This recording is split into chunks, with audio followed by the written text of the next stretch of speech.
Hello and welcome to episode 9, the mistakes I've made raising neurodivergent children. And there are many. I've narrowed it down to 6 in this episode. The last one being the most important and crucial. The one that I personally think will transform your life as a family and your child's life and your own life in so many ways, the magic ingredient. So the first mistake I've made is not lowering my expectations. I think it's so easy if your child is neurodiverse, they haven't got a disability that you can see, that is visible, then it's not obvious. And without risking, but like sounding very, very ignorant, and know how annoying it is when people say, he doesn't look autistic, he doesn't look like he has ADHD. No, but I mean, like, even in the beginning stages, having denial, being in a bit of denial and thinking, well, most of the time when my children are at home or they're doing things, they're happy, they were behaving and do behave like any other neurotypical child. So treating them and expecting them to be fine with haircuts, be fine with going somewhere immediately after school or on a Friday night when they're really tired, and expecting them to be able to cope at parties and busy environments, and not actually stopping to think, hang on a minute, they may well find that hard because they will be overstimulated or overwhelmed, and not taking that into consideration, which is, I'm cross with myself for doing that. Obviously I've got better over time, but we all live and learn and figure these things out and work out for ourselves what works best for our children and our families. And in the same way, not being flexible. I remember talking to he would have been 3 at the time, and because he was more or less non-verbal, he did speak and then he regressed, as a lot of children with autism do. And I think we'd moved house and had another baby as well, his younger brother, so I assumed that had a lot to do with it, which it probably did as well.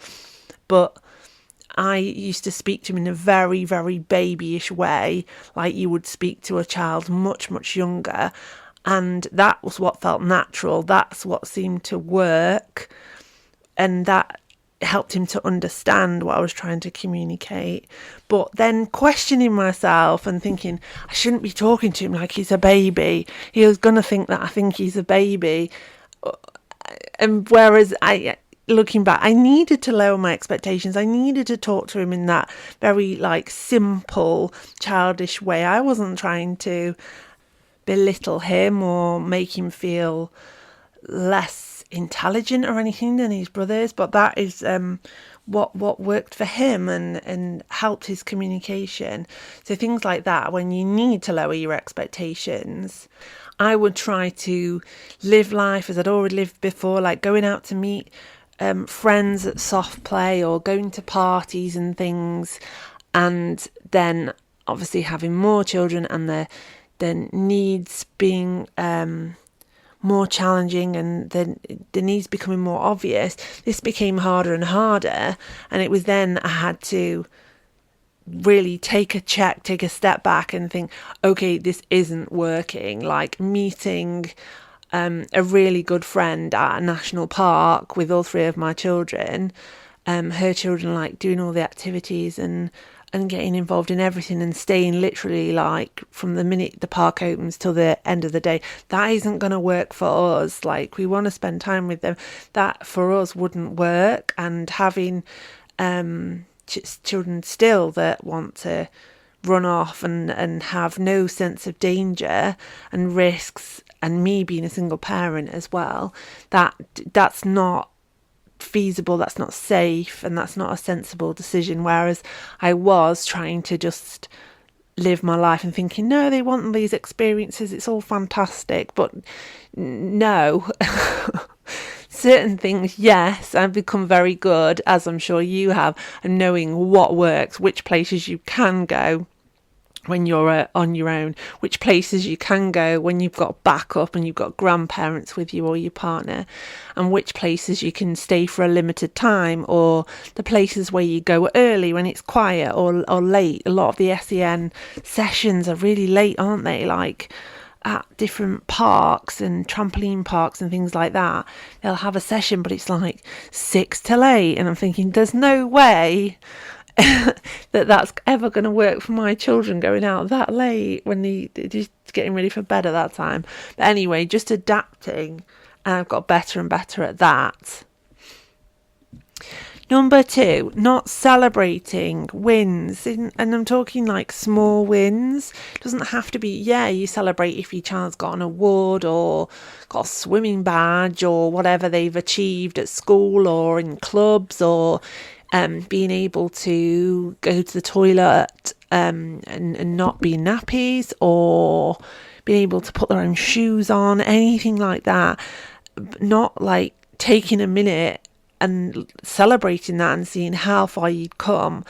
In the early days, I was very much like, we should be doing this and we need to be doing this, and we should be doing more. But actually go, no, hang on, for us, this is amazing. Like for my middle child, how fantastic he is at the climbing wall when he's gone to a party and there's a climbing wall, just taking a minute to celebrate that and go, you know what, there's a lot of things he finds very tricky, communicating with others socially. He finds that really hard as much as he tries, and playing football helps him to connect with others. But for him to be so good at climbing and reaching the top gives him this huge boost of self-esteem, and feeling like that's something he can do. He can join in with his peers. He is good, if not better than a lot of them. And it's not about being better than everyone else. It's about having something that you've done and you've achieved. It's fantastic. For another one of my children, getting themselves dressed in the morning, like from them being very, very anxious and reluctant, like being able to dress themselves. And some people think, my child could dress themselves from the age of 4, blah, blah, blah. But for some children, they are so anxious about getting up and going to school. Yes, if they were getting up because they were going to a party or somewhere they wanted to go, then maybe they would be happy and get themselves dressed, no problem. But for a child that is super reluctant to go to school, then getting themselves dressed is hard, and the whole task is like overwhelming. And that might look like to us, often does to us, giving them 1 or maybe 2 items of clothing to put on, because faced with like a whole pile of clothes and saying, right, there's your uniform, can you put that on please, is too much. It's too overwhelming, especially when they've first woken up, to think, oh my gosh, I've got to do this, I don't want to put on first, and it's too much. But celebrating that, like, wow, if we've gone for a point of me dressing all of the children to actually now they're starting to put on items and clothing for themselves, and you'll be able to relate, like these small things which to other people, and certainly parents of neurotypical children, they'll think, well, by the age of 10 you should be able to dress yourself. It's not as simple as that. There's so much more to it than just saying you should be able to do it because you're old enough, or they do it at PE at school. Yeah, but that's different. It's a very different context when perhaps they are masking in school and they have punishments if they don't do these things. So maybe they're performing the role out of fear. It's not as simple. Number 3 is a huge one. That's reacting to my children's maybe talking back or being rude, or them doing something, especially when they're doing something for a reaction. The ADHDers among us know when your child's trying to get that dopamine hit, they don't even realise they're doing it half the time. That they're getting that dopamine hit in a negative way because they know they'll get a rise out of that adult.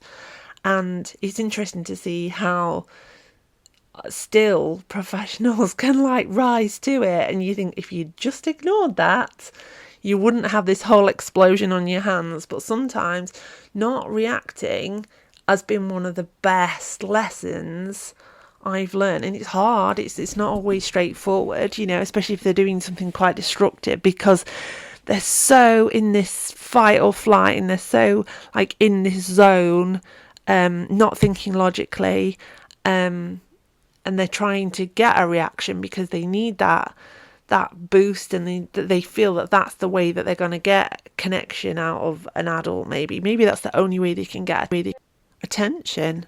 And I have one of my children in particular who comes out of school like really angry and will do things because he's in such a rage when he comes out of school.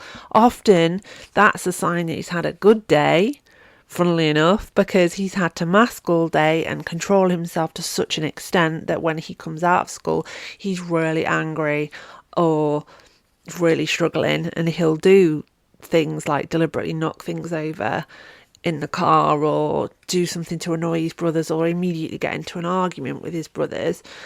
And it's then when it's difficult, but it's not reacting, because by not reacting, they're then diffusing the situation and putting the fire out rather than fueling the fire, because trying to correct them and discipline, whatever you want to call it, in that moment is not helpful.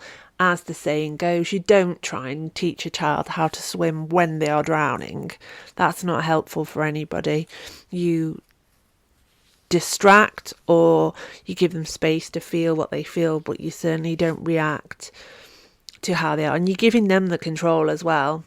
You lose your control when you react to their behaviour and their words. So that has been so huge in transforming my relationship with my child as well. Just that simple thing. I say simple because it's not, when you're in the moment and they're doing all these things to try and get a reaction, it's really hard. And like, obviously if they're doing something really dangerous, you have to say something. You can't just sit there and watch them run into a road or, smash them. You have got to step in there for their safety. But yeah, use your discretion.